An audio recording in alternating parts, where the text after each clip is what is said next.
9절로부터 24절까지입니다. 3장 9절부터 24절 말씀 제가 봉독하겠습니다. 그러면 어떠하냐? 우리는 나으냐? 결코 아니라. 유대인이나 헬라인이나 다 죄 아래에 있다고 우리가 이미 선언하였느니라. 기록된 바 의인은 없나니 하나도 없으며 깨닫는 자도 없고 하나님을 찾는 자도 없고 다 치우쳐 함께 무익하게 되고 선을 행하는 자는 없나니 하나도 없도다. 그들의 목구멍은 열린 무덤이요 그 혀로는 속임을 일삼으며 그 입술에는 독사의 독이 있고 그 입에는 저주와 악독이 가득하고 그 발은 피 흘리는 데 빠른지라. 파멸과 고생이 그 길에 있어 평강의 길을 알지 못하였고 그들의 눈앞에 하나님을 두려워함이 없느니라 함과 같으니라. 우리가 알거니와 무릇 율법이 말하는 바는 율법 아래에 있는 자들에게 말하는 것이니 이는 모든 입을 막고 온 세상으로 하나님의 심판 아래에 있게 하려 함이라. 그러므로 율법의 행위로 그의 앞에 의롭다 하심을 얻을 육체가 없나니 율법으로는 죄를 깨달음이니라. 이제는 율법 외에 하나님의 한 의가 나타났으니 율법과 선지자들에게 증거를 받은 것이라. 곧 예수 그리스도를 믿음으로 말미암아 모든 믿는 자에게 미치는 하나님의 의인이 차별이 없느니라. 모든 사람이 죄를 범하였음에 하나님의 영광에 이르지 못하더니 그리스도 예수 안에 있는 속량으로 말미암아 하나님의 은혜로 값없이 의롭다 하심을 얻은 자 되었느니라. 아멘. 이 시간 윤동현 목사님께서 의인은 없나니라는 제목으로 말씀 전해 주시겠습니다. 먼저 지난 우리 하늘비전교회 고영근 집사님의 장례에 우리 많은 열린비전 식구들이 함께 참여해 주셔서 우리 유족들과 뿐만 아니라 우리 교우들도 큰 위로와 격려를 받았습니다. 교회와 우리 성도들을 대표해서 여러분들께 깊은 감사를 드립니다. 우리 유족들이 슬픔을 잘 이겨내고 믿음으로 힘차게 살아나갈 수 있도록 계속 기도를 부탁드립니다. 로마서 1장은 이방인이 얼마나 무서운 하나님의 심판 아래 있는가 선언했습니다. 하나님의 진노하심이 자신의 불의로 하나님의 진리를 거스르는 모든 오만한 죄악과 불경건에 대하여 하늘로부터 임할 것이다. 그리고 로마서 2장에서는 그러면 하나님께서 율법을 맡기시고 주의 놀라운 계시와 영광을 일찍부터 간직하게 했던 유대인들은 이스라엘 사람들은 그러면 좀 다른가 봤더니 그렇지 않더라는 겁니다. 하나님의 엄청난 선물과 은혜를 받기는 했으나 그들도 자신들의 탐욕과 교만에 눈이 가려져서 진리의 말씀을 제대로 분별하지 못할 뿐만 아니라 그것을 실천하지 못하고 불순종하기는 이방인이나 유대인이나 똑같다. 그게 이제 로마서 2장의 메시지입니다. 하나님의 일하심과 역사하심을 유대인만큼 생생하게 경험한 사람들이 어디 있습니까? 그런데 과연 그들이 하나님을 제대로 신앙하고 믿음으로 하나님의 뜻을 준행하며 주께 영광을 올려드렸는가? 그렇지 않다는 것이죠.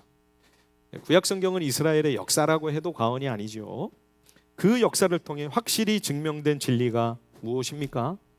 인생은 하나님 앞에서 전적으로 부패하고 타락한 절망적인 죄인이다 라고 하는 진실입니다. 광야 이스라엘 백성의 그 수도 없이 반복되는 반역의 역사를 우리는 익히 잘 알고 있습니다. 사사시대의 그 참담한 실패 끝도 없이 계속됩니다. 다윗과 솔로몬을 하나님께서 일으켜 나라를 살려주셨음에도 다시 또 우상숭배로 기울어져 나라가 두동강이 나버렸고 북이스라엘은 처음부터 끝까지 우상숭배와 불순종으로 결국은 멸망을 하고 남유다는 또 그것을 곁에서 가까이에서 지켜보면서 똑같이 어리석게도 그 길을 따라가다가 동일하게 패망하고 맙니다. 다윗의 등불을 끄지 않으시겠다고 하는 하나님의 그 신실한 은혜가 아니었다면 이 이스라엘의 명맥은 일찌감치 끊기고 말았을 것입니다. 그런데 오늘 로마서 3장 1절을 한번 보시면 그렇다고 한다면 유대인들이 그동안 받은 은혜 이게 다 소용이 없고 무용지물이라는 건가? 유대인이 받은 그 할례도 그럼 다 쓸데없는 짓이었다는 말인가? 이제 이런 의문이 꼬리를 물게 되는 거죠. 바울은 이에 대하여 그렇지 않다 답합니다. 유대인의 유익은 범사에 많습니다. 무엇보다도 그들은 하나님의 계시와 영광을 본 민족이 아닙니까? 얼마나 큰 영예입니까? 이런 특혜가 없지요. 하나님의 진리의 말씀, 생명의 말씀을 받았다. 그것은 여러분 인생이 이 세상에서, 이 땅에서 누릴 수 있는 최고의 복이며 영광입니다. 그러나 여러분, 그게 결국은 다 무슨 소용입니까? 끝내는 유대인들이 믿지 않지 않았습니까? 예. 자, 로마서 3장 3절 말씀 한번 보실까요? 로마서 3장 3절입니다. 어떤 자들이 믿지 아니하였으면 어찌하리요? 그 믿지 아니함이 하나님의 미쁘심을 패하겠느냐? 예. 구약 역사 내내 유대인들이 하나님을 거역하며 불순종하다가 마침내는 하나님의 아들이 오셨는데도 메시아를 문전박대하더니 급기야는 십자가에 못 박아 죽였습니다. 여러분, 이런 지경이라면 하나님은 실패하신 것 아닌가? 이런 의구심이 드는 거죠. 과연 하나님의 성실하심을 신뢰할 수 있겠는가? 이스라엘의 실패는 하나님의 하나님 되심을 불신하고 부정할 수 있는 그런 확실한 근거가 되지 않겠는가? 이러한 질문과 의심에 대하여 바울은 또 이렇게 단호하게 선언하죠. 자, 한번 우리 같이 한번 읽어볼까요? 로마서 3장 4절 말씀입니다. 3장 4절 우리 다 같이 한번 한 목소리로 읽어보겠습니다. 시작. 그럴 수 없느니라. 사람은 다 거짓되되 오직 하나님은 참되시다 할지어다. 기록된 바 주께서 주의 말씀에 의롭다함을 얻으시고 판단 받으실 때에 이기려 하심이라 함과 같으니라. 아멘. 예, 이스라엘의 실패가 하나님의 실패는 아니라는 거죠. 오히려 이스라엘의 실패는 죄인의 전적인 타락과 부패, 죄인의 사악함과 거짓됨을 적나라하게 보여준다는 겁니다. 그리고 그러한 이스라엘의 어둠과 그 죄의 실상을 통해 오히려 하나님의 선하심과 참되심이 더 두드러지게 드러난다는 거죠. 이 화란의 그 유명한 화가 렘브란트의 그림을 보면 저 같은 예술의 문외한인 사람도 딱 보면 이거는 렘브란트의 그림이다 하는 것을 알 수가 있습니다. 여러분들도 아마 그러실 거예요. 그렇죠? 그 그림이 굉장히 특이하죠? 명암의 대비가 너무 극단적입니다. 그런데 그렇게 그림의 배경을 아주 어둡게 만드는 그 표현 기법으로 인해서 그 중앙에 밝게 그려져 있는 그 작품의 중심 주제가 더 분명하고 더 선명하게 나타나게 되는 거죠. 이스라엘이 꾸준히 일관적으로 악을 행하며 말씀을 불순종하고 하나님의 선하신 뜻을 거역하고 있음에도 불구하고, 그러나 하나님은 약속을 끝까지 시건치 않으시고 반드시 그들 가운데 하나님의 그 사랑의 언약을 신실하게 이루어내시는, 그 언약을 꼭 지키시는 그 하나님의 성실하심, 하나님의 선하심과 의가 이스라엘의 그 못된 죄악으로 인하여 오히려 더 강렬하게 우리에게 다가오게 되는 것이죠. 그러나 바울이 전하고 있는 이 복음에 대해 또 다른 반론들이 제기됩니다. 그것이 오늘 로마서 3장 5절에서 8절까지의 내용입니다. 아니, 우리의 죄와 반역이 하나님의 선하심을 드러낸다고? 그렇다면 우리의 불의함이 오히려 주의 영광이 된다는 말인가? 인간의 거짓됨이 하나님의 참되심을 온 땅에 더 빛나도록 한다면, 그러면 하나님은 죄인을 심판하실 것이 아니라 오히려 칭찬해 주셔야만 되는 것이 아닌가? 심지어 이렇게까지 이야기하는 거죠. 그러면 우리가 하나님을 더 기쁘시게 해드리고 하나님의 선하신 뜻을 이루기 위하여 오히려 더 열심히 죄를 짓고 악을 행하자, 이런 궤변을 이제 막 늘어놓는 거죠. 꼭 그 하나님의 절대적인 주권과 예정의 신학을 대적하는 이들이 주장하는 논리와 비슷합니다. 이 다 하나님께서 정해놓으신 결과가 아닌가? 내가 믿지 않는 것은 하나님이 선택하지 않으신 때문이다. 그러니 어찌 하나님이 내게 책임을 물으실 수 있겠는가? 하나님의 선택이고 하나님의 절대적인 주권에 달렸다고 하니 그러면 책임은 하나님이 다 지십시오. 죄인에게 어찌 책임을 물으신다는 말입니까? 여러분 정말 그렇습니까? 그렇지 않죠. 우리가 성경에 한두 가지 증거만 살펴봐도 이런 궤변은 설 자리가 없습니다. 성경은 우리 아버지께서 절대적인 주권을 가지고 계시고, 그리고 우리 모두에게 주신 하나님의 구원이 창세 이전부터 하나님이 미리 정하신 바라고 하는 사실을 분명하게 선포하고 있습니다. 그러나 동시에 성경에는 하나님께서 악인에게도 끝까지 긍휼과 자비를 베푸시는, 참 우리가 납득하기 쉽지 않은 그런 하나님의 풍성한 인자하심의 증거가 가득 넘치고 있습니다. 예수님을 배반한 제자 가룟 유다를 한번 생각해 보십시오. 여러분, 유다가 끝까지 돌아오지 않고 끝까지 회개하지 않을 것이라는 사실을 하나님이 모르셨을까요? 그런데도 예수님은 그를 제자 중에 하나로 삼으시죠. 이 땅에 하나님의 아들이 오셔서 우리와 동고동락을 하셨습니다. 바로 앞에서 우리에게 말씀을 전해주시고 삶으로 친히 본을 보이시고 그가 행하는 놀라운 표적을 바로 곁에서 직접 보고 듣고 체험하는 엄청난 그 특권을 누린 12사람 중에 유다가 뽑혔습니다. 여러분, 그 자체로 이미 얼마나 엄청난 특권입니까? 그런 유다에게 그럼에도 불구하고 주님은 끝까지 은혜를 베푸십니다. 마지막 만찬 자리에서요, 주님이 제자들의 발을 하나하나 다 씻어주시잖아요. 그 자리에 가룟 유다도 있었습니다. 가룟 유다의 발을 주님이 씻어주신 거죠. 그게 단가요? 성만찬이 있었는데요, 주님이 이제 곧 죽으실 주님의 생명을 상징하는 그 떡과 잔을 유다에게도 주셨습니다. 유다도 그 성만찬에 함께 참여한 거죠. 이게 다가 아닙니다. 그런데도 유다는 뛰쳐나가서 스승을 팔아넘기죠. 예수님을 체포하겠다고 이제 군사들을 끌고 왔는데, 이제 새벽 그 어스름한 그 어둠에 누가 누군지 분간이 안 되니까 이 사람이 체포해야 될 바로 그 예수다. 그거를 신호를 해주기 위해서 가까이 다가와 주님께 거짓 인사를 하는 그 순간, 주님이 가룟 유다에게 뭐라고 말씀하셨죠? 친구요, 친구요. 친구라고 하셨을 때 주님이 쫙 째려보시면서 하셨을까요? 아주 따뜻하고 정말 그를 향한 애정어린 사랑이 담긴 안타깝고 애절한 주님의 마음으로 말씀하셨을 것입니다. 친구요, 친구요, 네가 무슨 일을 하려고 왔는지 행해라. 지난 2달간 저희 교회도 매일 성경을 통해 열왕기를 묵상했습니다. 열왕기를 이번에 보면서 제가 가장 은혜를 많이 받았던 대목은 하나님께서 악인 아합에게 끊임없는 은혜를 베푸시는 겁니다.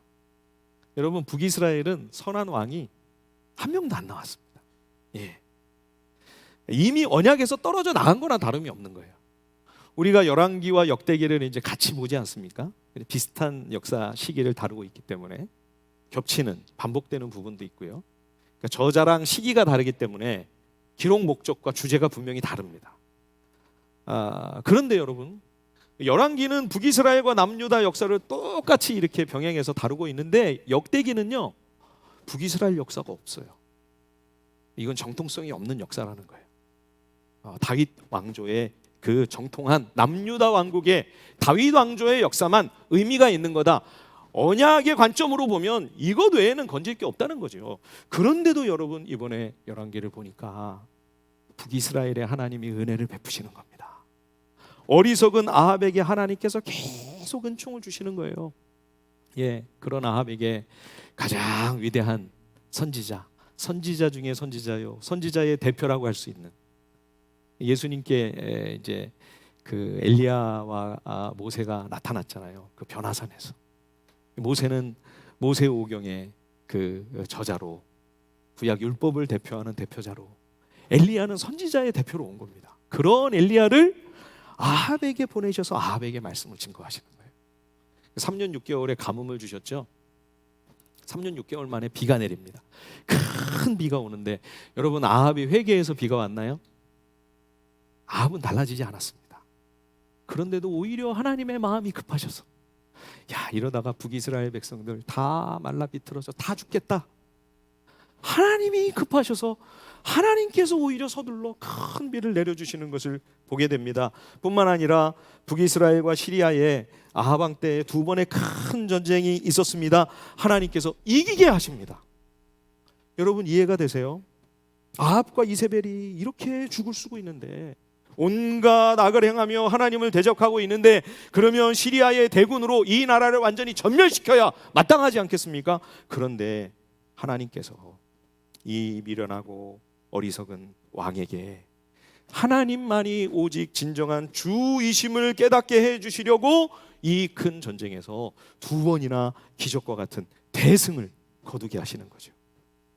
그러면 이쯤에서는 아합이 하나님만이 진정한 주 여호와이심을 깨닫고 마음을 바꿔야 되잖아요. 아합이 달라졌나요? 아니요. 오히려 지가 잘나서 이긴 줄 알고 교만해지고 우쭐해져서 하나님께서 죽이기로 작정하신 그 시리아 왕 베나닷을 주님께 여쭤보지도 아니하고 자기 소견에 오른 대로 풀어줍니다. 결국 그래서 3차 전쟁에서 아합은 이 베나닷 왕 시리아의 군대에 의해 죽게 되죠. 근데요, 그 마지막 전쟁 직전에도 하나님께서는 대쪽같이 올고든 선지자 미가야를 또 준비해 두셨다가 아합이 이제 선지자들을 다 불러가지고 이 길르앗 라모 전쟁에서 과연 우리가 이기겠느냐, 400명의 선지자들이, 거짓 선지자들이죠, 다 아합이 듣기 원하는 말만 그냥 전부 아부하고 아첨하는 경쟁을 줄 서서 하고 있는 겁니다. 예, 왕이여 나가셔서 승리를 거두소서. 근데 이 미가야만 하나님의 진리를 똑똑히 선포했죠. 왕이여, 저거 다 거짓말입니다. 거짓의 영들이 저들 가운데 역사하고 있는 것입니다. 왕은 이번에 이 전쟁에 나가면 죽습니다. 그랬는데도 그 하나님의 경고를 무시하고 전쟁에 나가 결국 심판의 화살에, 우연히 날아온 그 화살 한 발에 결국 아합은 비참한 종말을 고하게 됩니다. 사랑하는 여러분, 하나님께서는 가장 못되고 가장 악한 죄인 한 사람에게도 끝까지, 마지막 순간까지 모든 하나님의 선한 긍휼과 자비를 아낌없이 다 쏟아 부으십니다. 그러니 여러분, 마지막 그 하나님의 심판대 앞에서 과연 죄인이, 가룟 유다가, 악한 이 아합이, 그 어떤 죄인이 감히 쓸데없는 궤변을 하나님 앞에 늘어놓을 수 있겠습니까? 하나님의 아들 예수 그리스도께서 이 땅에까지 오셔서 우리를 위해 피 흘리셨습니다. 하나님의 아들이 죽었습니다. 여러분, 그 앞에서 어떤 죄인이 감히 뻔뻔스럽게 고개를 쳐들고 하나님 앞에 항변할 수 있겠습니까? 하나님의 선택 때문입니다. 하나님의 절대 주권과 예정 때문이니 나는 책임이 없습니다. 여러분, 감히 이렇게 하나님 앞에 대들 수 있을까요? 말도 안 됩니다. 있을 수 없는 일입니다. 결국 유대인들의 실패, 이 이스라엘의 실패를 통해 우리에게 확실하게 말씀하시는 하나님의 메시지는 무엇입니까? 그것은 우리의 죄와 악에도 불구하고 하나님은 변함없이 신실하시다. 하나님의 의와 선하심은 변함이 없다라고 하는 진리입니다. 또 한 가지는 이방인만 아니라 유대인도 마찬가지로 똑같이 다 함께 전적으로 부패하여 타락한 절망적인 죄인이다. 자, 우리 로마서 3장 다시 한번 또 읽어볼까요? 9절 말씀입니다. 로마서 3장 9절을 한번 다 같이 한 목소리로 읽겠습니다. 로마서 3장 9절 시작. 그러면 어떠하냐? 우리는 나으냐? 결코 아니라 유대인이나 헬라인이나 다 죄 아래 있다고 우리가 이미 선언하였느니라. 예, 결국 이방인, 유대인 할 것 없이 모든 인생이 죄로 인해 부패하고 전적으로 타락하여 절망적인 상태에 떨어졌다. 다 죄 아래 있다. 모두가 죄 아래 있다. 이 죄 아래 있다고 하는 이 선언은 참 두렵고 가슴 서늘한 말씀입니다. 타락, 이게 성경에 나오는 또 신학적인 개념이기도 한데요, 이 한자말을 풀어보면 떨어질 타자에 떨어질 낙자입니다. 떨어지고 또 떨어진다 이 말이에요. 예. 수능을 앞두고 이런 말을 하면 안 되는데 죄송합니다. 예, 떨어지고 또 떨어진다. 어디서 어디로 떨어지는 겁니까? 예, 하나님의 완벽한 창조 질서에서, 하나님의 그 완전한 평안과 샬롬에서 영원토록 기쁨과 행복을 누리도록 계획된 그 하나님의 선하신 뜻에서 완전히 어긋나서 사탄의 소나기로 떨어지는 것입니다. 악의 구렁텅이로 완전히 추락하여 악한 사탄의 그 못되고 흉악한 소나기에 사로잡히게 되는 것이죠. 그래서 악한 영에게 짓밟히고 유린당하는 가련한 처지로 전락하게 되는 것입니다. 죄의 그 거대한 힘과 마귀의 그 강력한 권세 아래, 그 죄의 지배 아래 떨어지게 되는 것이죠. 하나님 나라 백성이 지옥 백성으로 떨어지는 것입니다. 이게 타락입니다. 이것이 바로 죄 아래 있다. 다 죄 아래 있다. 이 말씀의 의미인 거죠. 이거를 제일 실감나게 보여주는 신뢰가 바로 욥의 이야기죠. 욥기 묵상이 시작이 되었죠. 여러분, 참 납득하기가 어렵고 난해한 말씀입니다. 하나님의 면전에 사탄이 막 등장을 하고요. 또 욥을 놓고 하나님과 사탄이 무슨 서로 내기를 하는 것 같은, 아니 우리 인생을 놓고 무슨 장난을 치시는 건가? 이런 생각이 들 수도 있겠죠. 욥기는 여러분 그런 내용이 아니고요. 이 욥기의 기록은 죄 아래 타락한 죄인의 실상을 적나라하게 우리에게 증거해 주는 기록입니다. 욥기의 배경이 족장 시대입니다. 아브라함, 이삭, 야곱, 그분들을 족장이라고 우리가 이야기를 하죠. 그러니까 물론 이제 이 욥기는 오랫동안 구전으로 계속 내려오다가 이제 책으로 편집이 되고 이렇게 기록이 된 것은 훨씬 후대일 것입니다. 아마 시편, 잠언, 전도서, 솔로몬 시기쯤이 아닐까 추정이 되는데, 그러나 그 욥에게 일어난 그 사건이 벌어진 당시는 창세기랑 연대가 비슷한 거죠. 그래서인지 이 욥기의 시작인 욥기의 그 서론 1장과 2장의 내용을 보면 이 창세기 3장과 여러 면에서 상당히 유사하다, 이런 느낌을 받습니다. 하나님과 인간과 사탄이 함께 등장합니다. 그리고 인간은 하나님의 지극한 관심과 사랑의 대상입니다. 그런데 사탄은 이 인간을 노리는 거죠. 하나님의 사랑을 한 몸에 받는 이 대상인 인간을 반드시 파괴하고 무너뜨리기 위해 전심전력을 기울입니다. 욥도 마찬가지고 아담도 마찬가지죠. 그래서 아담은 결국 사탄의 유혹에 의해 쓰러지고 에덴 동산에서 쫓겨나 흙먼지 아래에서 땀을 뻘뻘 흘리며 눈물을 흘리며 고통을 당하는 그러한 지경으로 떨어지게 됩니다. 근데 거기서 아담이 내가 그래 바로 이 흙먼지에서 비롯된 존재였는데, 이게 히브리어로 흙이 아담아이거든요. 아담아로 만들어서 아담입니다. 근데 에덴 동산에서는 워낙 하나님이 인간을 잘 만드셔가지고요, 너무 지혜롭고 똑똑하고 능력이 탁월하고 또 하나님이 어마어마한 하나님의 모든 일들을 다 이 아담에게 위임하시잖아요. 그렇죠? 그냥 아담이 까먹은 거예요. 자기가 흙이라고 하는 사실을. 그래서 하나님과 심지어 같아지려고 하잖아요.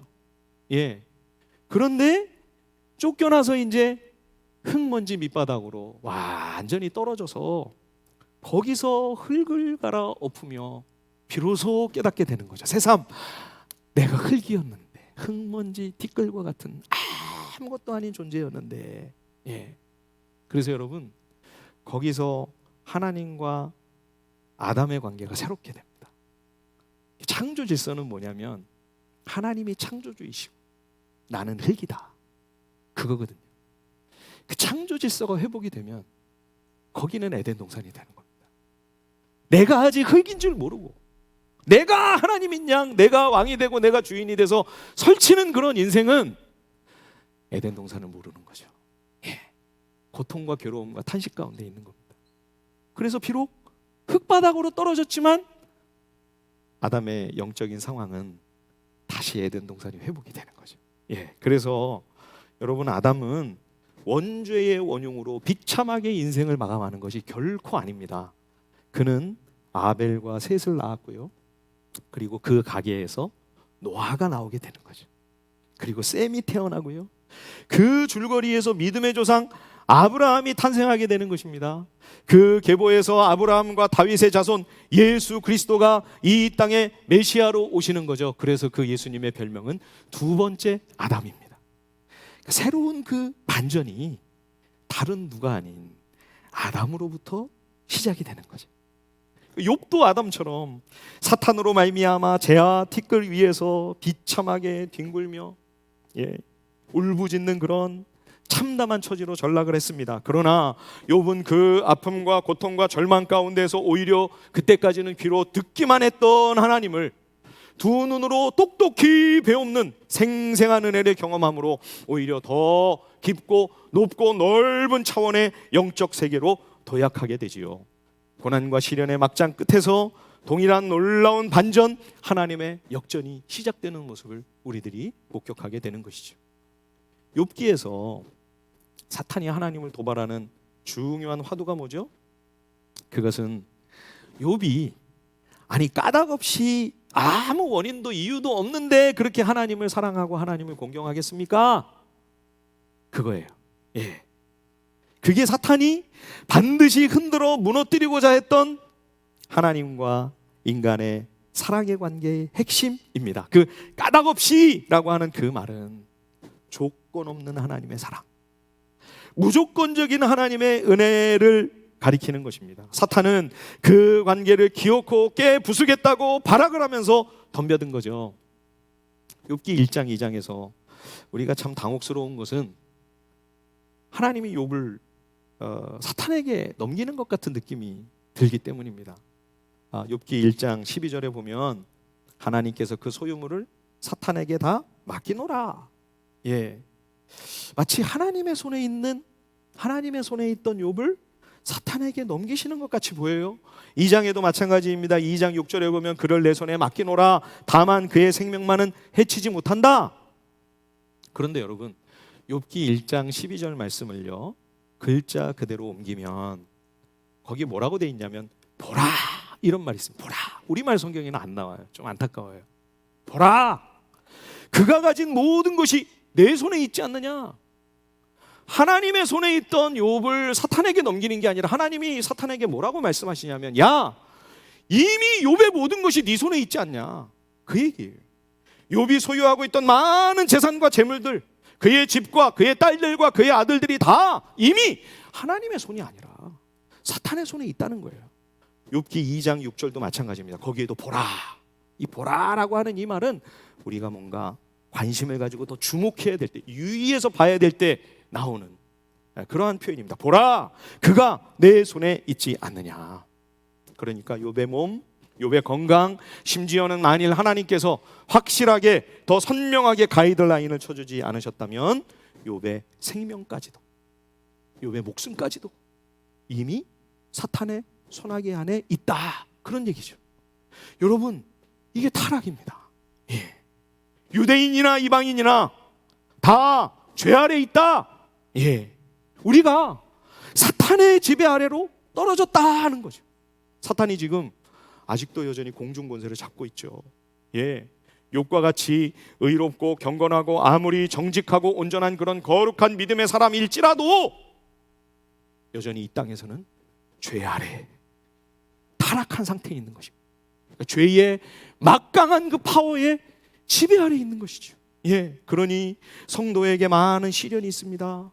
거룩하고 신령한 하나님의 사람, 믿음의 사람인데도 도저히 이해가 안 되는, 내가 생각해도 욥처럼 납득이 안 되고 남들이 봐도 이유를 알 수 없는 그런 괴롭고 당혹스러운 일들이 벌어지곤 하는 거죠. 여러분, 그러나 놀라지 마십시오. 타락한 죄인에게는 어떤 기막힌 일들이 일어난다 할지라도 전혀 이상하지 않습니다. 타락한 존재이기 때문입니다. 죄 아래 있기 때문입니다. 여러분, 이런 절망과 이런 악조건 속에서 하나님은 그래도 우리를 끄집어내서 우리를 구조해내서 예수의 피로 우리를 씻기고 뿐만 아니라 이 땅에서 예수님을 닮아가게 하고, 그래서 저 지옥 막장 끝에 있던 우리들을 간신히 끄집어내서 마침내는 우리를 그냥 천국 보내는 정도가 아니라 하나님의 그 영원토록 영화로운 하나님과의 영원한 교제, 하나님과 함께 영원토록 즐거움과 영광을 누리는 그 자리로까지 우리를 끌고 가시고야 말겠다. 예, 그 의지가 이 성경 가운데 이 욥기에 드러나고 있는 것이죠. 그 만군의 여호와의 열심, 끝까지 반드시 하나님의 목적을 이루어내시고야만은 그 하나님의 열정과 열의 때문에 아무리 욥과 같은 그러한 고난 가운데 혹 우리가 놓여 있을지라도 하나님은 반드시 하나님의 목적을 기필코 이루어내시고야 만다. 그것이 욥기가 우리에게 주는 믿음과 확신이며 위로와 위안인 거죠. 그러나 어쨌든 이 땅을 걸어가고 있는 우리에게 있어서는 죄 아래 타락 가운데 있는 우리의 현실입니다. 지옥 백성이 되어 사탄의 손아귀에 지금 움켜쥐어져 있는 것이죠. 그래서 오늘 우리가 읽은 로마서 3장 10절에서 19절까지, 그리고 또 23절 말씀에서도 의인은 없나니 한 사람도 없으며 모든 사람이 죄를 지었으므로 도저히 내 힘으로는 어떤 이 땅의 힘과 권세와 능력으로도 이 죄의 문제를 해결한다고 하는 것은 불가능한 일이라 하는 것을 우리에게 말씀해 주고 있는 것이죠. 그런데도 이 대목을 읽을 때 어떤 분들은 그래도 이건 좀 너무 심하지 않습니까? 반문할 때가 있습니다. 우리에게는 양심도 있고 선한 거를 추구하고 그래도 진리를 찾으며 아름답고 옳고 의로운 것을 추구하려고 하는 그런 밝은 면도, 선한 면도 우리에게 분명히 있지 않습니까? 너무 도매금으로 이렇게 함부로 취급하신 것 아닌가요? 이런 의문을 품기도 합니다. 그러나 여러분, 그것조차도 우리의 의로움과 선함 때문이 아니고요, 하나님의 일반 은총 덕분입니다. 하나님께서 우리에게 그리스도의 십자가와 부활로 말미암아 죄사함을 주시고 하나님의 자녀가 되어 구원과 생명을 주시는 이 은혜, 이거 정말 특별한, 그리고 모든 사람들에게 주시는 은총이 아니기 때문에 이거를 특별 은혜, 특별 은총이라고 합니다. 그런데 이렇게 하나님의 택하심을 받은 자녀에게만 아니라 모든 이들에게, 하나님을 모르고 하나님을 믿지 않고 거역하는 사람들에게까지 보편적으로 베푸시는 일반적인 은혜가 있습니다. 햇빛을 모든 사람들에게 비춰주시죠. 그렇죠? 단비를 모든 이들에게, 의인에게도 선한 사람에게도 차별이 없이 다 내려주십니다. 우리는 단비가 올 때 우리 성도들에게만 좀 내렸으면 하는 마음이 있지 않습니까? 햇빛도 이렇게 추운 때 따사로운 햇빛을 오늘 이렇게 모여서 예배하는 우리들에게만 쫙 비춰주시고 저 바깥에는 다 흑암과 어둠의 세상으로 가득한, 저희 교회에서 제가 이야기를 했더니 어떤 분이 찐으로 아멘 하시더라고요. 저희 교회에서 아멘이 잘 안 나오거든요. 근데 그날은 진짜로 아멘을 하시더라고요. 우리에게는 그런 속 좁은 옹졸한 마음이 사실 있습니다. 우리에게만 하나님이 특별한 은혜를 베풀어 주시. 근데 그것만 있는 것이 아니라 하나님께서 모두에게 일반적으로 베풀어 주시는 그런 은총이 있는 거죠. 그 특별 은총 가운데 가장 중요한 대목이 뭐냐? 이제 우리가 타락으로, 원래 우리가 하나님의 형상으로 지음을 받았는데 그 거룩한 형상이 굉장히 망가지고 부서졌죠, 그죠? 그런데 다 부서지지 않게 하셨어요. 다행히 그 한 조각 편린과 같은 하나님의 형상에 그 선하고 거룩하고 이런 한 조각이 우리에게 자그마치 남아 있는 거예요. 그래서 우리가 일말의 양심도 가지게 된 것이고요, 진리와 선함과 아름다운 것을 추구하고 미를 귀하게 여기는 그런 마음이 우리에게 있는 거죠. 그래서 이 세상이 이 정도나마 유지가 되고 있는 것입니다. 그렇지 않으면 이 세상이 벌써 다 엉망진창이 되고 다 망하고 말았겠죠. 이 정도 우리가 살아가고 있는 것도 우리의 선함과 의로움 때문이 아니고 하나님의 일반 은총 덕분인 것입니다. 결국 죄로 인하여 이 땅은 전적으로 부패하고 타락하여 절망적인 타락으로 죄 아래, 다 죄 아래 있게 되고, 그래서 로마서 3장 19절처럼 온 땅이 하나님의 무시무시한 진노의 심판 아래 놓이게 된 거죠. 예. 오래전에 한 번은 홍수가 나서 그 고양시에 흙탕물이 온 도시를 확 뒤덮은 적이 있습니다. 그날 아침 조간신문을 저는 그 충격을 잊을 수가 없습니다. 흙탕물이 확 다 뒤덮고 있는 거예요. 그 밑에 있는 게 고양시래요. 예. 시뻘건 흙탕물이 다 뒤덮고 있는 거죠. 예. 그것처럼 죄가 온 땅을 다 덮어서 죄의 권세, 죄의 능력, 막강한 죄의 힘과 권능이 다 이 세상을 지배하는 그런 상황이 된 것이죠. 여러분, 이렇게 된 상황에서 누가 우리를 도울 수 있겠습니까? 이런 절망적인 상황에서 나의 무슨 선행과 무슨 나의 알량한 더러운 누더기 같은 의와 무슨 노력으로, 여러분, 말도 안 됩니다. 어불성설입니다. 예. 그래서요, 타락으로 저 지옥 밑바닥 막장에서 헤매고 있는 사탄의 자식이요 지옥 백성인 나를 구하시기 위해 예수님은 지옥에까지 내려오십니다. 예. 우리는 예수님이 성육신을 하시고 이 낮고 천한 땅, 이 누추한 세상에 주님이 어떻게 오셨나, 이 은혜도 참 너무 크고 놀라운 거죠. 근데 여러분, 우리 예배를 시작하면서 사도신경 신앙 고백을 했습니다만, 우리가 고백하는 사도신경에는 본디오 빌라도에게 고난을 받아 십자가에 못 박혀 죽으시고 장사된 지 사흘 만에 죽은 자 가운데서 다시 살아나셨으며, 그냥 이렇게 돼 있잖아요. 원래 라틴어로 된 사도신경도 또 영어 번역도 그냥 죽은 자 가운데서 주님이 다시 살아나셨다, 그렇게 안 돼 있고요. 십자가에서 죽으시고 지옥에 내려가셨다가 다시 살아나셔서 라고 이렇게 되어 있습니다. 그리스도께서 죄로 말미암은 타락으로 다 죄 아래 지옥으로까지 떨어져 사탄 마귀의 손아귀에 붙들려 있던 나를 구하시기 위해 지옥에까지 주님이 오신 거죠. 예. 이것이 예수 그리스도의 십자가와 부활로 말미암아 우리를 씻어 주시고 우리에게 구원과 영생을 주신 우리 하나님 아버지의 사랑과 은혜입니다. 자, 24절 말씀 우리 같이 한번 읽어볼까요? 로마서 3장 24절입니다. 다 함께 시작.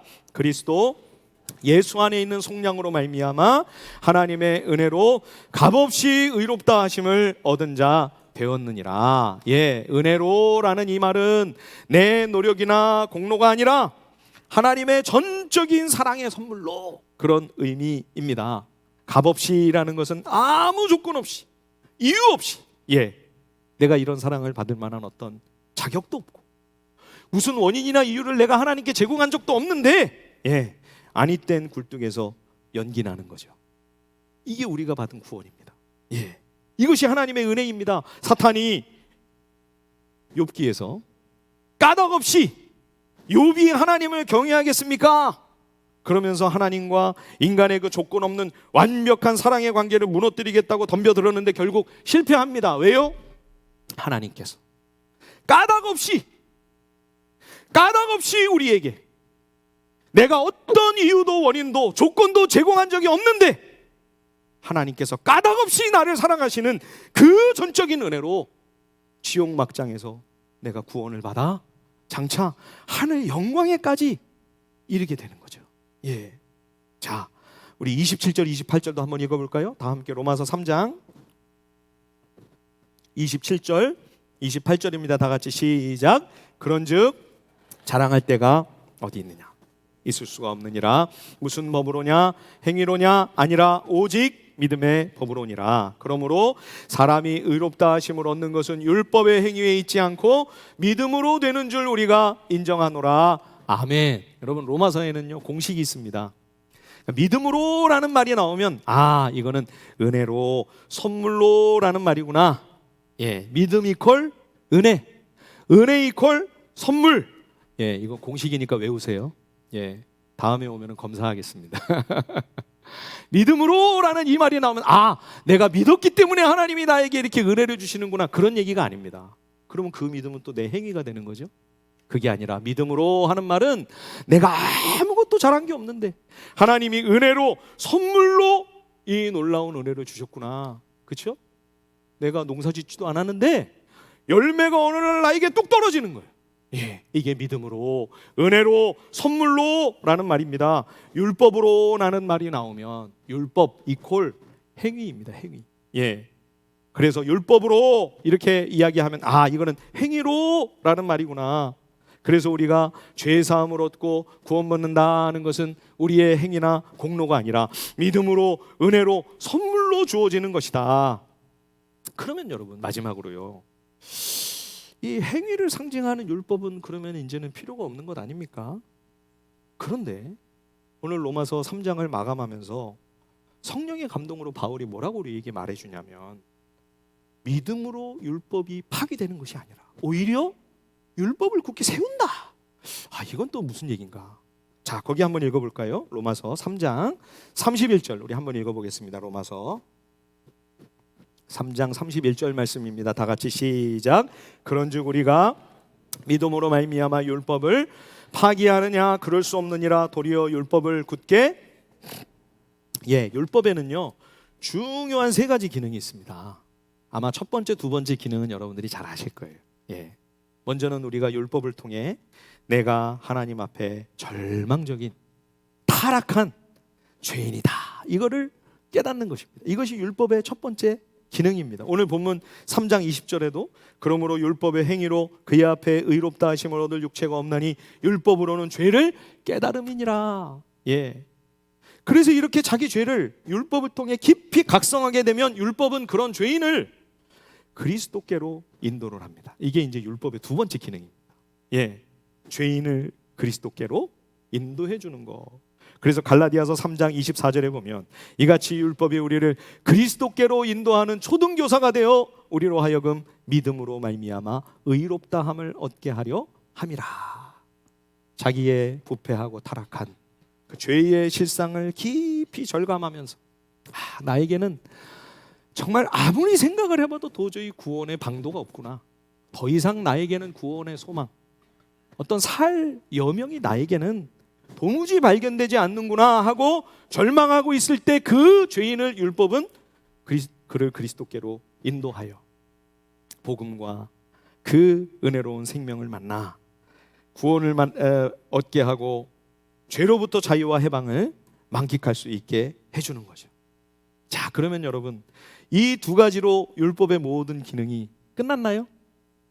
그러면 이제 예수 믿은 우리들은 더 이상 율법이 이제 필요가 없는 거죠. 다음 주에 교회 오실 때는 여러분 39권 구약은 그냥 집에 두시고요, 27권 신약만 이렇게 가져오시면 됩니다. 그죠? 근데 그렇게 하지 않으시고 이 두꺼운 66권 성경을 우리에게 주셨어요. 왜 그렇죠? 율법의 이 세 번째 기능이 있기 때문입니다. 이게 우리가 많이 놓치고 간과하고 있는 굉장히 중요한 율법의 역할인데요, 그건 뭐냐면 은혜의 선물로 구원받아 영생 얻은 하나님의 자녀들을 하나님께서는 다시금 우리를 율법으로 돌려보내시는 겁니다. 그래서 그 율법의 정신을 통해 하나님의 마음을 깨닫고 하나님을 사랑하고 이웃을 사랑하는 그 하나님의 선하신 계획과 뜻을 배우고 깨우쳐서 이제 이런 큰 사랑과 은혜를 입었으니 내가 어떻게 살아가야 할까 할 때에 그 갈 길을 우리에게 율법의 정신을 통해 우리에게 비춰주시는 거죠. 이게 대단히 중요한 율법의 세 번째 기능입니다. 여러분, 구약과 신약이요 별개의 책이 아닙니다. 예수님의 유명한 산상수훈 있잖아요. 우리가 다 좋아하는 말씀, 마태복음 5장, 6장, 7장, 누가복음에도 또 그와 비슷한 평지복음의 말씀이 나오는데 그 내용은 뭐냐? 다른 게 아니고요, 구약의 십계명과 율법의 모든 정신들을 예수님께서 다시 새롭게 더 정확하게 보다 분명하게 선명하게 우리에게 재해석해 주신 말씀입니다. 그리고 바울의 모든 서신에 나오는 신자들이 어떤 삶의 현장에서 살아가야 할까 하는 그 모든 내용들은 다 십계명과 율법의 정신에서 나온 내용들이거든요. 그래서 여러분, 우리가 이제 예수 믿고 나 천국 간다. 여러분, 그게 구원의 전부가 결코 아닙니다. 구원의 반쪽에 불과합니다. 그것은 절반밖에는 안 되는 것입니다. 은혜의 선물로 우리가 구원을 받지만 그렇게 영생을 받은 하나님의 사랑받는 자녀들은 이제는 힘쓰고 애써서 이 땅에서 부지런히 힘써 이루어가야 하는 구원이 있는 것이죠. 예, 우리 마지막 빌립보서 2장 12절 말씀 나누고 말씀을 마치겠습니다. 빌립보 2장 12절입니다. 다 함께 한 목소리로 읽어보시죠. 시작. 그러므로 나의 사랑하는 자들아, 너희가 나 있을 때뿐 아니라 더욱 지금 나 없을 때에도 항상 복종하여 두렵고 떨림으로 너희 구원을 이루라. 너희 구원을 이루라. 이미 구원받았는데 구원받은 너희가 그걸로 만족하지 말고 구원을 계속해서 이루어가야 한다. 예수님을 닮아가야 한다. 그리스도의 정결한 신부로 날마다 자기 자신을 쳐서 복종시키며 날마다 나는 죽고 내 안에 예수가 사시는 진정한 그리스도의 제자로 살기 위해 몸부림쳐야 된다. 믿음의 길을 힘써 걸어가야 된다. 그걸 우리에게 일깨워주고 있는 거죠. 그래서 여러분, 성도는 날마다 율법 앞으로 나아가 매일 매순간 끊임없이 하나님의 진리의 말씀 앞에 서는 겁니다. 그래서 그 환한 진리의 빛과 거울 앞에서 죄 아래 타락한 하나님의 심판에 직면할 수밖에 없는 비참한 죄인된 나의 실상을 오늘도 또 적나라하게 성찰하는 거죠. 그래서 역시 나한테는 소망이 없구나. 그래서 그리스도께로 가서 그 한량없는 은혜를 기쁨으로 누리며 그 풍성한 사랑을 만끽하며, 그러나 거기서 그치고 안주하는 것이 아니라 다시 또 율법 앞으로 가서 그러면 이제 내가 어찌 살아야 할꼬, 그 하나님의 소중한 마음을 율법을 통해, 그 율법의 정신을 통해 깨닫고 하나님을 사랑하고 이웃을 사랑하는 그 하나님이 기뻐하시는 믿음의 길을 걸어가기를 삶의 현장에서 부단히 힘쓰고 애써야 하는 것이죠. 이 믿음의 길을 정성을 다해 걸어가는 그런 우리 복된 열린비전 성도님들이 다 되시기를 우리 주님의 이름으로 간절히 축원드립니다. 기도하겠습니다. 주님, 죄 가운데 떨어지고 또 떨어져 저 지옥 밑바닥에서 헤매던 나를 구하시기 위해 지옥까지 내려오신 우리 주 예수 그리스도를 찬양합니다. 날마다 진리의 말씀 앞에서 나를 향한 이 사랑을 또 확인하게 하시고 이제는 주님의 진정한 제자로 살아갈 수 있도록 은혜를 베풀어 주옵소서. 이 어두운 땅에 하나님의 선하심과 인자하심을 드러낼 수 있는 주의 거룩한 자녀가 되게 하옵소서. 예수님의 이름으로 기도하옵나이다. 아멘.